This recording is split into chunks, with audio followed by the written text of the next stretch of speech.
लेकर आज तक अगर हमने सच्चे मन से आपकी पूजा की है और हमारी भक्ति में शक्ति है, तो आपको आज हमारी मदद करने आना होगा।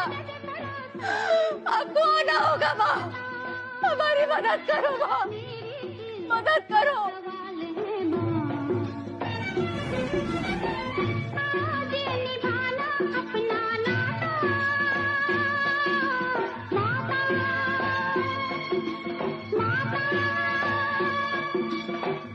मदद करो संतोषी माता, मदद करो संतोषी माता।